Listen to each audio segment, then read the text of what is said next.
नमस्कार आंगनबाड़ी बहनों, एक बार फिर से आप सभी का आईसीडीएस न्यूज़ में स्वागत है। आज की इस वीडियो में हम आपको कई राज्यों से जुड़ी हुई आंगनबाड़ी की 5-6 बड़ी खबरें दिखाने जा रहे हैं। ये सभी खबरें आपके लिए बेहद इंपॉर्टेंट होने वाली है, इसलिए वीडियो को लास्ट तक जरूर देखिएगा। आप लोग पूरी वीडियो नहीं देखते, उसके बाद हमें कमेंट करते हैं कि आपके राज्य की खबर हमने आपको नहीं दिखाई, जबकि आपके राज्य की खबर उसी वीडियो में होती है। इसलिए वीडियो को लास्ट तक जरूर देखिएगा ताकि आपके राज्य की खबर भी आपको मिल सके। इसके अलावा जितनी भी खबरें हम आपको दिखाते हैं वो हम पहले खुद उसकी सच्चाई का पता लगाते हैं, जांचते हैं कि कितनी खबर में कितनी सच्चाई है, उसके बाद पूरे सबूत के साथ आपको दिखाते हैं। इसलिए आप हमारी खबरों पर भरोसा भी जरूर कर सकते हैं। वीडियो आपके लिए बहुत ही ज़्यादा इंपॉर्टेंट होने वाली है, इसलिए वीडियो को लाइक कर दीजिए, अभी से अपनी जैसी सभी आंगनबाड़ी बहनों के साथ शेयर कर दीजिए और चैनल को अभी तक सब्सक्राइब नहीं किया है तो चैनल को सब्सक्राइब करके हमारे साथ जुड़ जाइए। चलिए फटाफट खबरों की तरफ बढ़ते हैं। हमारी काफ़ी आंगनबाड़ी बहनें हमें कमेंट करके पूछती हैं, मैसेज करके पूछती हैं कि हमारे राज्य में मानदेय कब बढ़ेगा या फिर मानदेय बढ़ा या फिर नहीं बढ़ा। तो सबसे पहले हम सभी आंगनबाड़ी बहनों को, सभी राज्यों की आंगनबाड़ी बहनों को बता देना चाहेंगे कि कहां पर बजट के दौरान आंगनबाड़ी बहनों के मानदेय को बढ़ाया गया। तो बता दें कि केवल हिमाचल प्रदेश की आंगनबाड़ी बहनों के मानदेय को 500 रुपये और सहायिकाओं और मिनी सहायिकाओं वालों को, मिनी आंगनबाड़ी बहनों के मानदेय में 300 रुपये की वृद्धि की गई। इसके अलावा राजस्थान सरकार ने भी हाल ही में 18 मार्च को बजट सत्र के दौरान, मिनी बजट सत्र के दौरान आंगनबाड़ी बहनों के और आशा बहनों के मानदेय वृद्धि की बात कही। उन्होंने कहा कि आंगनबाड़ी और आशा के मानदेय को 10% बढ़ा दिया जाएगा और यह बढ़ा हुआ मानदेय 1 अप्रैल से लागू हो जाएगा। इसके अलावा और किसी भी राज्य ने साफ साफ यह नहीं कहा कि कितना मानदेय बढ़ाया जाएगा आंगनबाड़ी बहनों का और कब से मानदेय लागू होगा। आपको यह भी बता दें कि झारखंड की महिला एवं बाल विकास मंत्री ने भी मानदेय वृद्धि पर खुलकर कुछ नहीं कहा। उन्होंने कहा कि मानदेय वृद्धि जल्द कर दी जाएगी, आंगनबाड़ी बहनों की मानदेय को जल्द ही बढ़ा दिया जाएगा, लेकिन कभी भी समय नहीं बताया कि कब से मानदेय वृद्धि लागू हो जाएगी और कितना मानदेय बढ़ेगा यह भी नहीं बताया। यानी कि बड़ी ही चतुराई के साथ उन्होंने आंगनबाड़ी बहनों की मानदेय वृद्धि के सवाल को टाला भी नहीं और कुछ खुल के भी नहीं बताया। उन्होंने कहा कि जल्द ही आंगनबाड़ी बहनों का मानदेय बढ़ा दिया जाएगा। तो जिन बहनों के मन में भी ये डाउट है कि किस राज्य में कितना मानदेय बढ़ा, उनके राज्य में बढ़ा या नहीं बढ़ा, तो उनका डाउट हमारे हिसाब से क्लियर हो चुका होगा। हाँ, उत्तर प्रदेश में एक जिले में बहनों के खाते में 7,000 रुपये आए हुए हैं, जिसे लेकर बहनों में काफ़ी ज़्यादा कन्फ्यूजन है। बहनें ये सोच रही हैं कि शायद योगी सरकार के द्वारा जो कहा गया था कि 1500 रुपये बढ़ाने के लिए, मानदेय वृद्धि को 1500 रुपये बढ़ाने की बात कही गई थी, तो शायद वही ये मानदेय है जो बढ़ के मिल रहा है आंगनबाड़ी बहनों को। लेकिन अन्य किसी भी जिले में 5500 से ज़्यादा नहीं मिल पाया, इसलिए हम ये नहीं कह सकते कि ये वही मानदेय वृद्धि की जो पैसे हैं जो बहनों के खाते में आ रहे हैं। अगर मानदेय वृद्धि के पैसे होते तो सभी जिलों में आते, किसी एक जिले में नहीं आता। इसलिए जब तक इसके बारे में क्लियर नहीं हो जाता कि यह बढ़ाया हुआ मानदेय है या फिर कोई और पैसा, हम यह नहीं कह सकते कि आंगनबाड़ी बहनों का उत्तर प्रदेश में मानदेय बढ़ गया है। अब आइए सीधे खबरों की तरफ बढ़ते हैं। पहली खबर जो आ रही है हमारे पास, सभी राज्यों की आंगनबाड़ी बहनों के लिए गर्व का विषय है। सभी राज्यों की आंगनबाड़ी बहनों के साथ साथ हमारे लिए भी गर्व की बात है। जब भी ऐसी कोई खबर आती है तो हमें काफ़ी ज़्यादा गर्व महसूस होता है आंगनबाड़ी बहनों को लेकर। आइए खबर दिखाते हैं आपको। यह खबर हरियाणा के भिवाड़ी में छपी हुई है, दैनिक जागरण के पेपर में, कि आंगनबाड़ी कार्यकर्ता सिलोचना को सर्वश्रेष्ठ कार्यकर्ता का पुरस्कार दिया गया है। आइए विस्तार से आपको खबर के बारे में बताते हैं।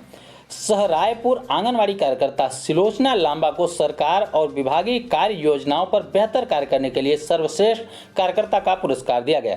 यह पुरस्कार परियोजना अधिकारी के आयोजित कार्यक्रम में भेंट कर सिलोचना लांबा को सम्मानित किया गया। दूसरी कार्यकर्ताओं को सिलोचना लांबा से प्रेरणा लेकर महिला एवं बाल विकास विभाग की योजनाओं को आम व्यक्ति तक पहुंचाने और बेहतर ढंग से लागू करने की नसीहत भी दी गई।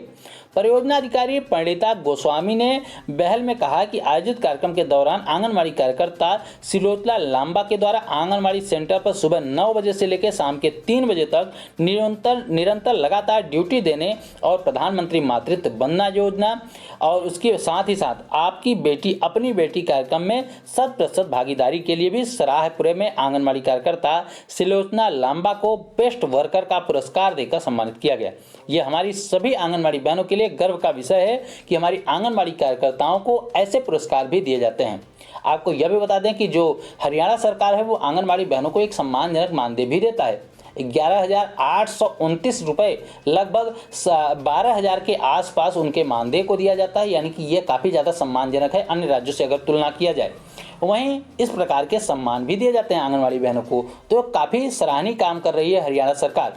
अन्य राज्यों की सरकारों को इससे सीख लेनी चाहिए कि इस प्रकार का प्रोत्साहन आंगनबाड़ी बहनों को सम्मान के रूप में भी दिया जाना चाहिए। इसके अलावा उनका जो मानदेय है वो भी कम से कम 10,000 रुपये, 12,000 रुपये कर दिया जाना चाहिए, जिससे उनका खर्चा जो है काफ़ी अच्छी तरीके से चलाया जा सके। अगली एक दुखद खबर आ रही है उत्तर प्रदेश के अलीगढ़ से कि कोरोना से हुई आंगनवाड़ी कार्यकर्ता की मृत्यु, मुआवजे के लिए भटक रहा है पूरा परिवार। आइए विस्तार से आपको पूरे खबर के बारे में बताते हैं। लिखा गया अलीगढ़ में यह खबर छपी है कि सरकार भले ही कोरोना योद्धाओं की मौत पर तत्काल मदद का दावा करती हो, लेकिन जमीनी हकीकत कुछ अलग ही है। अब ऐसा ही एक मामला बाल विकास पुष्टाहार विभाग से जुड़ा हुआ है। आपके सामने यह खबर आ रही है कि विभाग में आंगनवाड़ी कार्यकर्ता की पिछले साल कोरोना के चलते मौत हो गई थी, लेकिन मुआवजे के लिए परिवार अभी तक भटक रहा है। अफसर एक दूसरे के पाले में मामला डालकर पल्ला झाड़ लेते हैं। यह कहते हैं कि फला अधिकारी या आपका ये काम करेगा और अपना पल्ला झाड़ लेते हैं। जब मृतक के भाई ने सीएम योगी आदित्यनाथ को शिकायत पत्र भेजकर मदद की मांग की, तो वहीं संबंधित अफसरों पर झूठी आख्या देने का भी आरोप लगाया गया है। मामला क्या है? मामला शिकायतकर्ता हरिप्रसाद शर्मा ने बताया कि उनकी बहन जो थी मुद्रा शर्मा, निवासी पिशावाद गभाना, बाल विकास पुष्टाहार विभाग में आंगनबाड़ी कार्यकर्ता के पद पर तैनात थी। कोरोना काल में इनकी ड्यूटी निगरानी समितियों में लगाई गई थी। राशन और पुष्टाहार वितरण के साथ ही डोर टू डोर सर्वे करने की जिम्मेदारी भी इन्हीं को दी गई थी। इन्होंने सभी कार्यक्रमों पर बढ़ चढ़ के हिस्सा भी लिया और 17 जून से मुद्रा शर्मा को बुखार आना स्टार्ट हो गया था। स्वजना के स्थानीय स्तर पर उपचार कराया गया, लेकिन 28 जून को इनकी तबीयत अचानक बिगड़ गई और उनकी मृत्यु हो गई।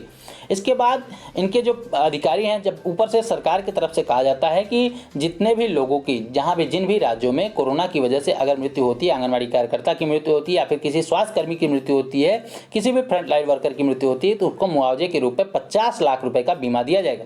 लेकिन सच्चाई हकीकत कुछ अलग ही आपके सामने दिख रही होगी। यहाँ पर किसी एक राज्य किसी एक जगह पे ऐसा मामला नहीं हुआ। इसके अलावा कई ऐसी घटनाएं हुई हैं, अन्य कई भी फ्रंटलाइन वर्कर की मृत्यु हुई है कोरोना की वजह से, लेकिन आज तक वे या फिर उनके परिवार के लोग मुआवजे के लिए भटक रहे हैं।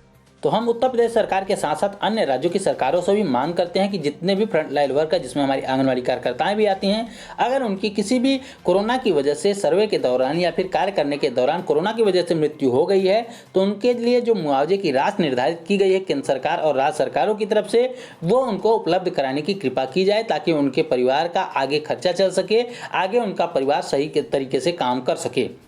अगली खबर एक झारखंड से आ रही है कि मुख्यमंत्री श्री हेमंत सोरेन ने कहा कि अब आंगनवाड़ी केंद्रों पर कुपोषण को दूर करने के लिए अंडा बांटा जाएगा।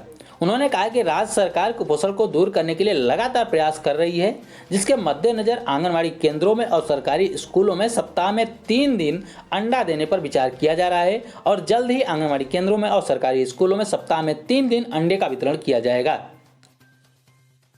वहीं एक खबर उत्तर प्रदेश से और भी आ रही है कि आंगनवाड़ी कार्यकर्ताओं को गुलाबी साड़ी और सहायिकाओं को पीली साड़ी दी जाएगी। जहां आंगनवाड़ी सेविकाओं सहायिकाओं के लिए 2-2 साड़ी देने का प्रावधान किया गया है, उसके लिए आदेश आया, सरकारी आदेश आया हुआ है कि आंगनवाड़ी कार्यकर्ताओं को, जितनी भी आंगनवाड़ी कार्यकर्ताएं जिसमें सेविका सहायिकाएं सभी आती हैं, मिनी बहनें भी आती हैं, उनके लिए साड़ी दी जाएगी, 2-2 साड़ी दी जाएगी। जिसमें आपको बता दें कि सेविकाओं को 2 साड़ी जो दी जाएगी वो गुलाबी कलर की होगी, वहीं साथ ही साथ सहायिकाओं को पीले कलर की साड़ी दी जाएगी। तो एक बात आपको और भी बता दें कि अगर आपसे कोई भी साड़ी के लिए पैसा मांगता है, कोई भी आपके अधिकारी हैं या फिर जो भी मांगता है, हम किसी का नाम नहीं लेना चाहेंगे, अगर कोई भी आपके साड़ी के लिए आपसे पैसा मांगता है तो आपको हरगिज पैसे नहीं देने हैं, क्योंकि इन साड़ियों के लिए सरकार की तरफ से हर परियोजना वार में जितने भी परियोजना है उनमें पैसे भेजे जा चुके हैं आपके 2-2 साड़ियों के हिसाब से। तो अगर आपसे इसके लिए कोई भी पैसा मांगता है, अलग से पैसे की मांग करता है 200-400 रुपए की, तो आपको उसको नहीं देना है, हरगिज नहीं देना है और इसकी शिकायत भी आपको जरूर करनी है। तो ये थी दोस्तों अब तक की कुछ प्रमुख खबरें। उम्मीद करता हूं कि ये खबरें आपके काम करेंगी। वीडियो अगर पसंद आए तो वीडियो को लाइक कर दीजिए, अपनी जैसी सभी आंगनवाड़ी बहनों के साथ शेयर कर दीजिए और चैनल को अभी तक सब्सक्राइब नहीं किया है तो इसी प्रकार की महत्वपूर्ण खबरों को पाने के लिए हमारे चैनल को सब्सक्राइब भी जरूर कर लीजिए।